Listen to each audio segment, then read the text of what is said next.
Ben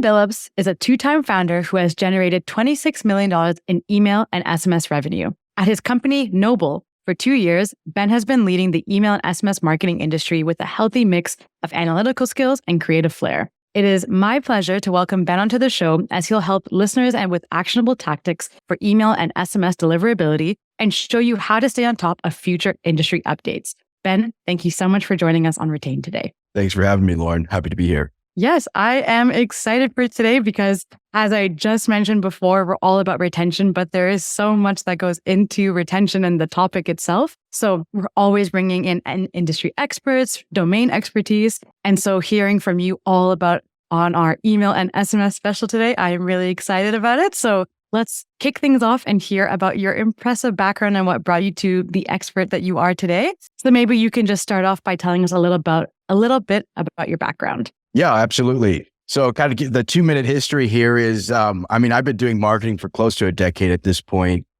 Straight out of college, I think a lot of people kind of share similar background, just joining different startups, being kind of the one-man marketing band, selling a bunch of different things, working in different industries, ed tech, news, media, e-com, all kinds of different stuff. And for me, at that point in my career, I was really just looking to accumulate as much experience as possible, work in different companies where I could have a lot of autonomy. And it was very successful, sort of, I guess, in at least getting experience. Not all the businesses that I worked on were very successful. And then eventually I worked on an 8-figure e-com brand, a hair extension brand called Bellamy. And we managed to take them. So it was exclusively their email, SMS, and doing a little bit of the website CRO. And up to that point, that was actually the most specialized role that I'd had in my career, and managed to take their email and SMS revenue from about $250K a month to $1.2 million a month in about a year. And that was kind of like the aha moment for me where I said, oh, this is something I like.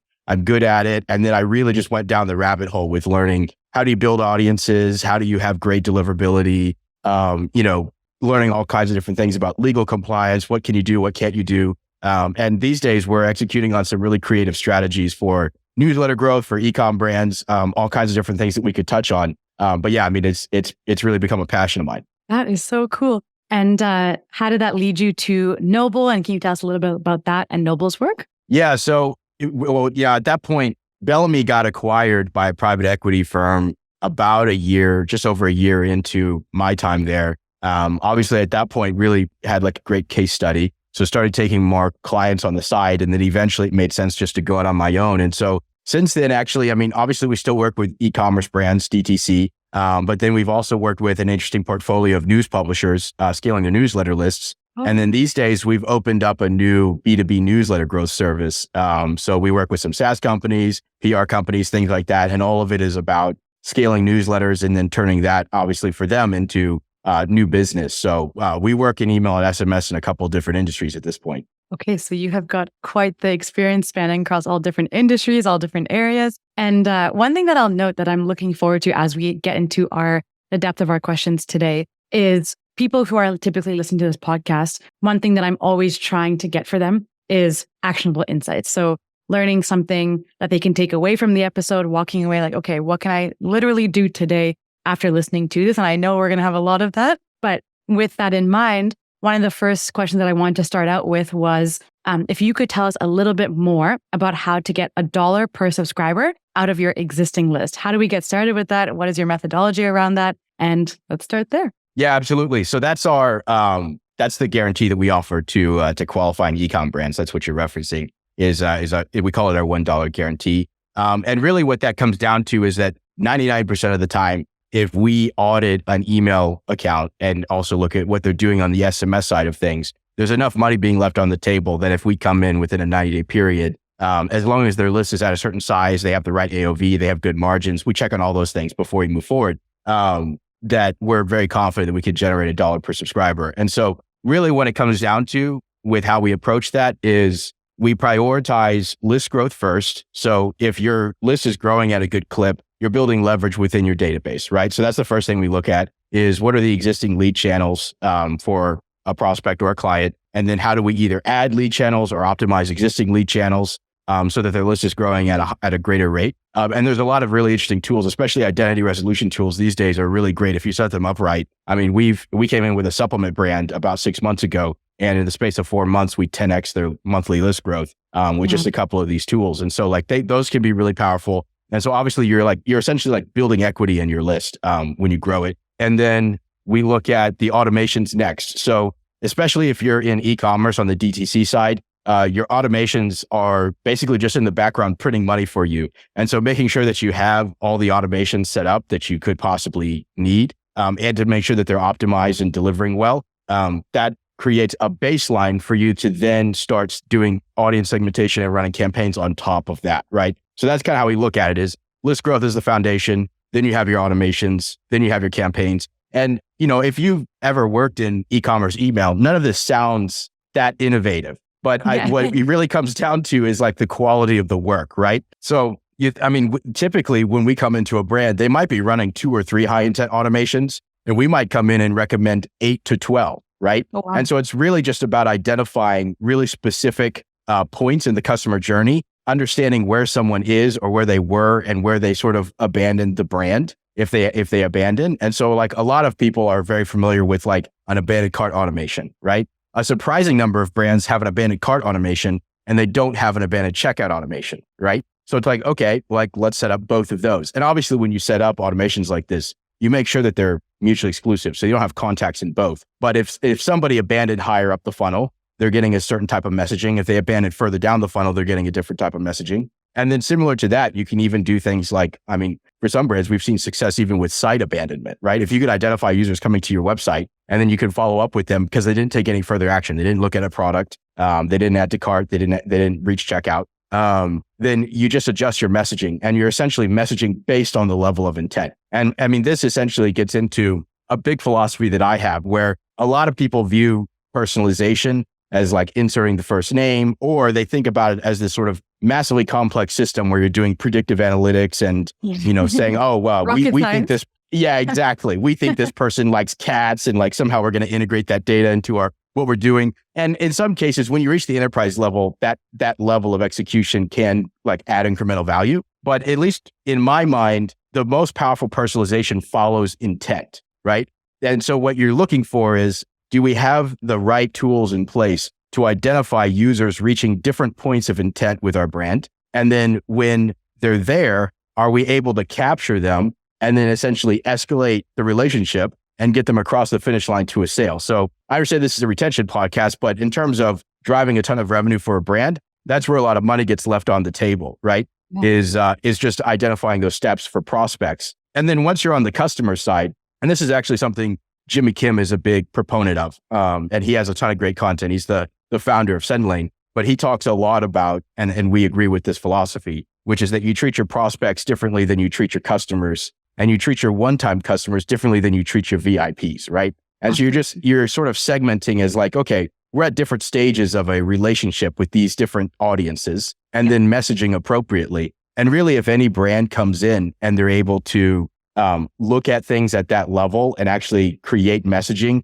that can perform well at each stage, that's when you start to see email really print money. Yeah, actually, a really interesting point there. And not a shameless plug about Gameball or anything, but we actually just recently, or not recently, in the past 6 to 12 months, we had this new feature where we do segments. And because we also have outbound, we have automation, we have all those lovely features. But when I really thought about it, because I was thinking, we see a lot of people talk about email marketing automations and all these kinds of things. But in our segments, you can actually say you can go anywhere from a lost customer all the way to best buyer. And there's 7 different types of customers in between. But we recommend different retention strategies per those groups of customers because of just what you said. They all have different intent. There's a different reason as to why they are or not there. And again, treated differently than the prospect side of things. But I think it's interesting because I still think even though you treat them differently, there's a dependency that happens because someone needs to get from start to finish being a loyal customer.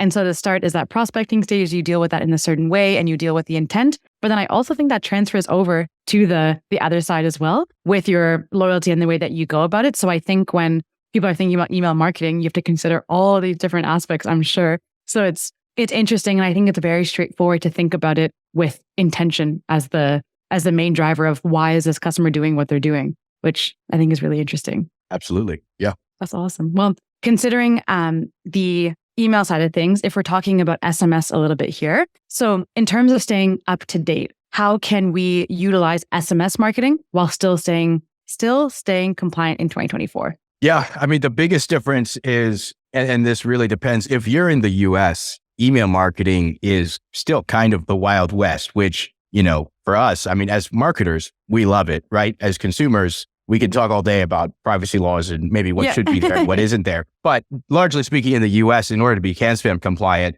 you need a business address at the bottom of your email, you need an unsubscribe link. And other than that, you need to obviously maintain a high level of email deliverability. But from a legal compliance perspective, you're good to go. You have an address and you have another subscribe link, right? You have an opt-out. And then there is the profile in the US is changing quite a bit too, because a lot of states are starting to pass laws that are more similar to CCPA. But specifically on the SMS side of things, TCPA is just generally way more strict, right? You need double opt-ins, and then you still need to provide clear opt-outs. At least every few messages, if not in every message, you need to have that line that says reply stop to stop, et cetera. And then the other thing that's super important if you're operating at a certain level of scale is you need to make sure whatever platform you're using or whatever processes you're using on the SMS side, you're collecting documentation of consent. You're honoring unsubscribes, and you're also collecting documentation of all the different messages that were sent. If somebody opted out, that you actually honored that request, like all of that's documented. Because we have worked with brands before where once you reach a certain level of scale, it's inevitable that you're going to get a TCPA complaint. And when that happens, what you do is you deliver all the documentation saying, hey, they explicitly opted in for the messages. When they opted out, we stop messaging them, and then the complaint will go away. But because sometimes consumers just forget, right? And they just say, why am I getting this text message, right? And that's understandable to a certain degree. But yeah, exactly. But from a compliance perspective, you just need to make sure that you have your documentation, you're using a good platform. So that's a big part of it. And then in terms of like how SMS plays into retention more broadly, I mean, I think it's really a given that SMS is just a way more intimate channel than email, right? With email, it's like your open rates are going to be maybe 30, 40% on a good day. On SMS, your open rates are still 90% plus, right? And so when you know that almost everyone is seeing the messages that you're sending, generally speaking, for us, that means from a strategic perspective, we send fewer messages because we know everybody's seeing them. But also you want to be conscientious, again, of the different stages of the customer journey. You want to be conscientious of that we're sending good content that's relationship building content. We're not just always promoting promos and products through this channel. Yeah. And really treating it as a way to communicate to your customers in mass. And when you have a great SMS strategy, it's extremely powerful. I mean, I've seen a list that's half or even, 2/3 smaller than an email list outperform the email list in terms of revenue, just because it is so powerful. Okay. And speaking of quantity, just how you mentioned, obviously you're sending less for the SMS because of the high open rates and it's a much more intimate form. Between SMS and email, you might enter them separately, but how do you gauge how much is too much in terms of the quantity? So maybe either A for marketing emails and B for SMS messages. Yeah. So, I mean, there's a couple ways to go about it. So, I mean, you can use a simple framework to say, okay, we're going to follow this, certain cadence that maybe was recommended by someone or that's used by another brand. And that could be a good place to start. Really, the best way to identify your ideal cadence is to start with some type of baseline and then basically escalate against your baseline until you see degradation in your KPIs, right? So let's take email marketing as an example. Let's say you start with 1 email a week, right? And you're like, okay, things are looking great. We're not getting too many unsubscribes. List growth is healthy. Everything's good. It's like, all right, try 2 emails a week. Try 3, right? And with some brands, you'll find that their audience is so receptive and the content's so good that you could send emails every day and generate sales every day from email, right? And so, that's one area where sometimes brands leave money on the table where it's like, you could be sending all these messages that you're just not sending. And if you just sent them, not only would you have a strong relationship with your customers because you're getting in front of them more consistently,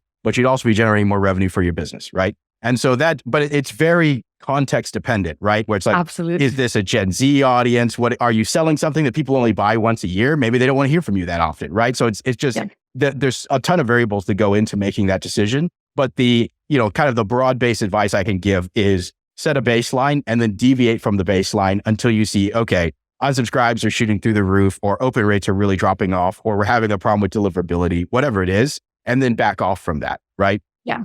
And then you found your local maximum, at least for that period of time. And then on the SMS side, generally speaking, our cadence is, it's going to be about half of what we do on email, if not less than half, for precisely the same reason that we described. But you're dealing exclusively with opt-ins. So let's just say you're in the US, for example, and you're using identity resolution, which means that you're collecting emails that are not necessarily explicitly opt-ins.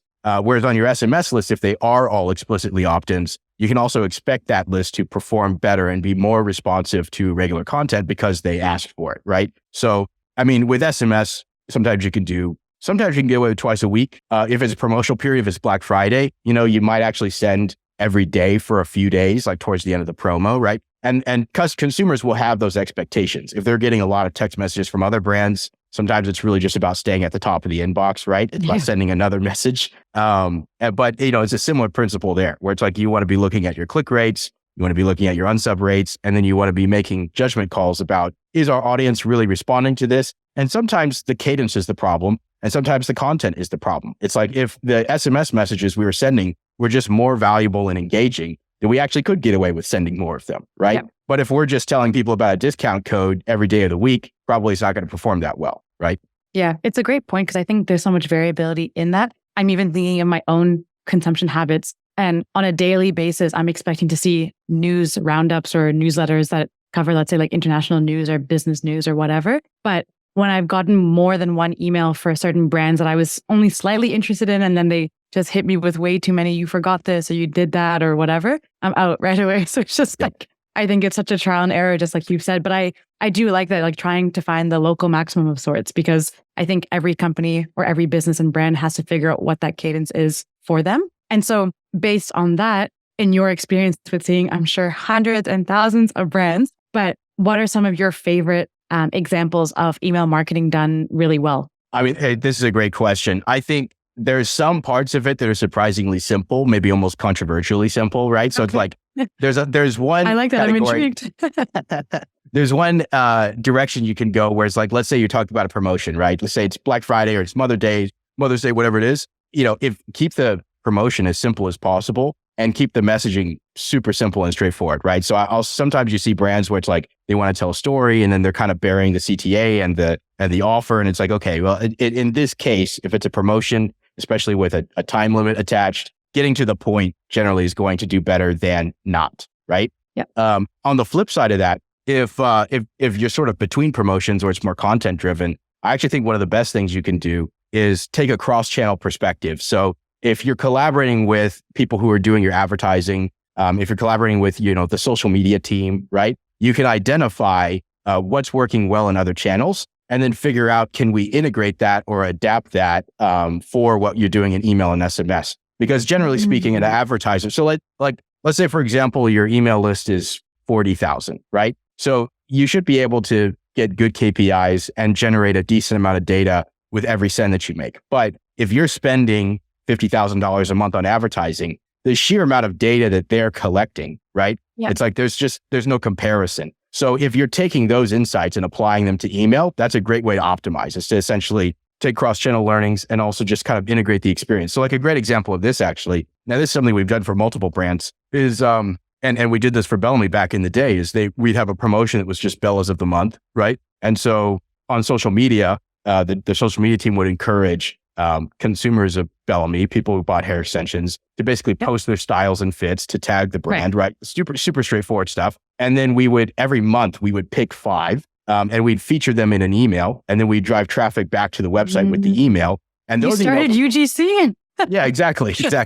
But it's effectively, it's kind of free UGC that's like super easy to generate. But then you're also driving engagement back to your social media, because now people on your email list know that being a featured is a thing that can happen. You're driving demand for your product, right? And so again, like, this is not like a groundbreaking idea, but if you're taking insights like that and consistently using them to build community, drive engagement, drive product demand, then, you'll absolutely see your revenue tick up through those channels. Yeah, I like that, because I don't think you have to reinvent the wheel in order to figure these things out. I think it's just, a lot of it can also be overcomplicated, because even myself as a business owner, when you go out seeking answers to all these questions, just think about ads and email marketing and this and that, And it sometimes can be overcomplicated because that's the way it's described by different blogs and things like that. But I like how straightforward and simple it can be, but it's really coming down to the intent, kind of bringing back from what you said in the beginning, and then trying out to find the local maximum, and then trying very simple things to figure out what is it that sticks with your subscriber base. Because it seems like it's rocket science, but it actually could not be, and it could be more simple than that. Yeah, and I think sometimes too, it comes down to things where I see this a lot, where maybe a smaller brand is doing something that does contribute incremental value, but the anticipated revenue lift from that incremental value is not appropriate at the current level of scale. So, and I know that's kind of a complicated explanation, but to basically dive into that a little bit more, let's say, for example, you want to split test a subject line, right? And you have 50,000 subs. And then let's even say you get a statistically significant result, and it's like, okay, great. With this subject line, we got 3 or 4% more opens, right? And it's like, okay, great. Nothing wrong with that. But the impact of 3 or 4% more opens at 50,000 subs versus 2 million subs, right? Completely different. And so for a lot of brands at a lower level of scale, it's like the leverage is going to happen in the list growth and in doing like good basics and having good content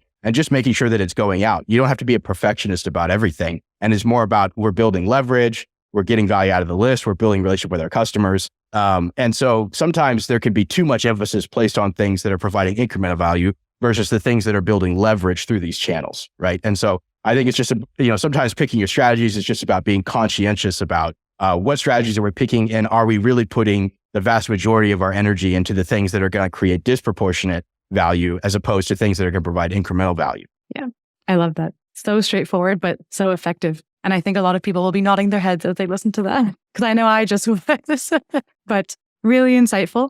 And as we bring our episode to a close here, we always do a fun little lightning round, which is my favorite thing to do because the questions are just so much fun. They put you right on the spot. So to end off our conversation here, I have 3 quick lightning round questions for you, and then we'll end on a piece of advice and we'll be good to go. So first thing that comes to mind, you answer it, all right? All right. So first question is, if you could control the email marketing for one company for an entire year, who would you choose and why? That's a good question. That's hard. I would love to work with one of these UGC brands that's crushing it, like in retail and on Amazon. It's maybe underutilizing owned audiences. So I'll throw out CrossNet as an example, right? I would love to work on CrossNet just because they have like such great demand, and it is kind of a seasonal business. But I think really any brand like that, I mean, I'd love to work on something like that. Okay, nice. Good idea. And UGC seems like a lot of fun. So I feel like keep you on your toes for the whole year. For sure. Okay. Question number 2. What is the worst example of an email marketing campaign you have ever received, and why was that? I won't name names, but I have received, we've all received terrible emails. But there's some of them just commit more sins than others where, there's no CTA above the fold, right? It's like the subject line, not that compelling. It's completely unclear, like what exactly you want me to do with this content. And then it's just like photographs with like tiny text, like explaining the product. And it's like, you should be like compelling me to click through and go to your website and read this content, not just like slathering it on a JPEG and emailing it to me. When I get emails like that, it hurts my head. For sure. And there in about 20 seconds, you just covered the do's and don'ts of email marketing. So that's also a double win. Okay. And last lightning round question is, if you were building a team of the ideal email marketing agency, which other 3 marketers would you like to bring on board? It's a good question. I mean, when I think about, are you talking about specific people or are you talking about roles? I'm going to go with people, but if you want to take it as roles, then that's cool too. That's tough. That's really tough because the email space is very competitive. And I feel like the skill sets can sometimes be unclear. But I will say, I mean, if there was one person that I could just hire into the agency right now, if I could afford them, and this guy's not very well known, but it's Tyler Paschke. He's the VP of data and analytics for retention.com. But that guy basically taught me everything that I know about deliverability. Like he's a complete whiz. And I think if we had him on our team providing value to our brands in terms of, understanding capacity for scale, solving problems with inboxing, and maintaining good inboxing, I think we could definitely realize some more value for our customers. And then outside of that, I mean, I honestly might even come to mind just like some sort of not even email specific content creators. I feel like a lot of the greatest content creators are in like performance advertising creative or social media creative, or Yeah. they're in like PR, for example. And so Yeah. it's like, I would love to take some of that talent and have them focus exclusively on how do we make our email and SMS content like so unbelievably compelling? Because I feel like sometimes there's less energy that's put into that because it's an owned channel that has like a 36x ROI, right? And so it's like to a certain degree, the content doesn't have to be that good. It's like, but it's a 36 ROI channel. So just imagine if it was, right? Imagine if the content was as disciplined as some of this performance creative that's out there in these other channels. I like that. You can be the all-star team with different domain experts and bring it all together into one marketing hub. That would be incredible. Well, thank you for that. And last but not least, is there a piece of life or marketing advice that somebody shared with you once that has always stayed with you? I mean, this is super cliche, and people say it all the time, but I think it's still underrated advice, which is know your audience, right? Fair enough. So even when we, for example, if we're scaling a newsletter, we're following a process that creates a degree of consistency for the client. Yep. But the two big X factors are, how well do we source the audience, right? Like, are these people really the people that we're looking for? Or do we even know exactly who we're looking for? And if we don't know, how do we find that out? Putting a ton of energy into that makes a lot of sense. The other X factor is the content, right? So, I mean, you can pester customers with all kinds of emails. You can send cold emails. You can do all kinds of different things. If your content is great, they're not going to be mad that they received it, right? They're not going to feel annoyed. And so I think when I think about it, it's like those two big X factors are like the real drivers. And then there's a bunch of best practices in between those two that create a degree of consistency with the outcome. But if you do truly great things on both ends of that equation, you have a really well-defined audience and you have really good content that's like specifically designed for that audience, it's going to knock it out of the park every time. I love that. Know your audience. Again, simple, straightforward, but very powerful. So I think it goes with the theme of everything that you've said today, which is really helpful. So thank you so much for joining me on the podcast today. It was lovely to have you, and I'll catch you next time. Thanks, Lauren.